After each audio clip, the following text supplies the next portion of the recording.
بسم اللہ الرحمن الرحیم۔ رسول اللہ صلی اللہ علیہ وآلہ وسلم سے ایک دن سوال کیا گیا کہ محبوب ترین اعمال کون سے ہیں جو اللہ کو بڑے ہی پسند ہیں، جو اللہ کو بڑے ہی پیارے لگتے ہیں۔ سیدنا عبداللہ ابن عمر رضی اللہ تعالیٰ عنہ اس روایت کی راوی ہے، اور یہ صحیح الجامع اور سلسلہ صحیحہ کی روایت ہے۔ تو رسول اللہ صلی اللہ علیہ وسلم نے محبوب اعمال اور محبوب لوگوں دونوں کے متعلق بتایا۔ آپ نے فرمایا احب الناس الی اللہ انفعهم، سب سے پیارے اللہ کے نزدیک وہ لوگ ہیں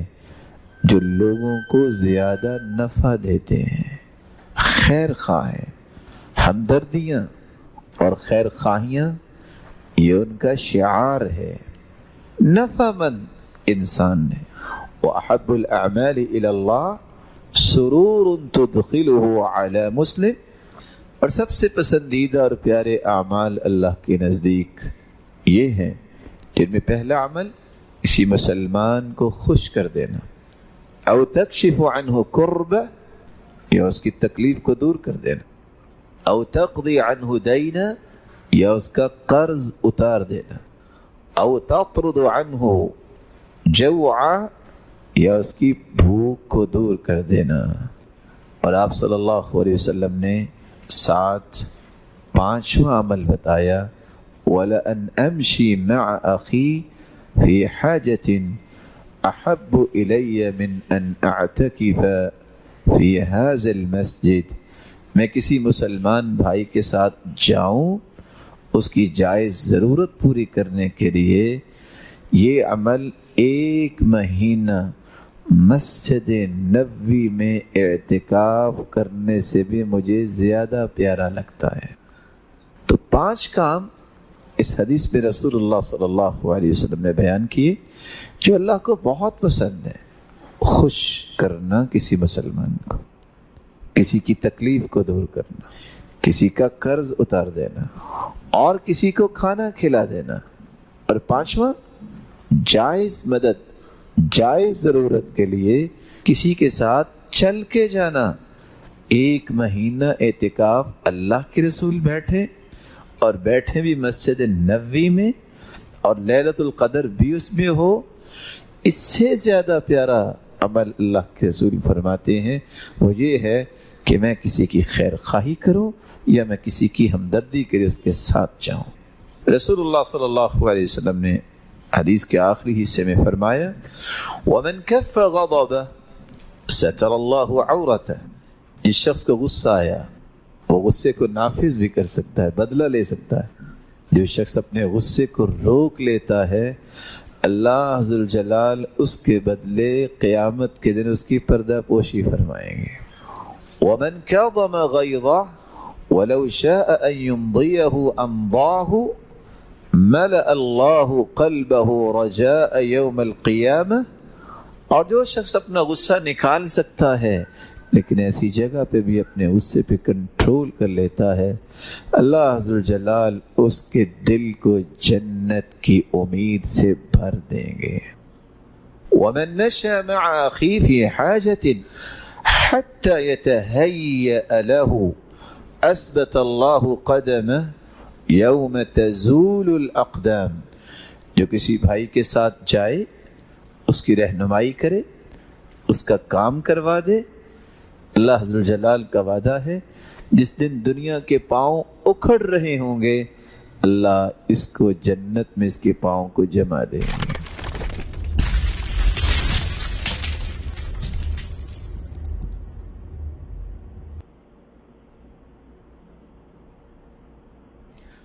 السلام علیکم ورحمۃ اللہ وبرکاتہ۔ اعوذ باللہ من الشیطان الرجیم، بسم اللہ الرحمن الرحیم۔ قال اللہ تبارک وتعالی فی قرآن المجید یا ایہا الذین آمنوا ان جاءکم فاسق بنبأ فتبینوا ان تصیبوا قوما بجہالۃ فتصبحوا علی ما فعلتم نادمین۔ وقال نبی صلی اللہ علیہ وسلم من کذب علی متعمدا فلیتبوأ مقعدہ من النار۔ رب اشرح لی صدری ویسر لی امری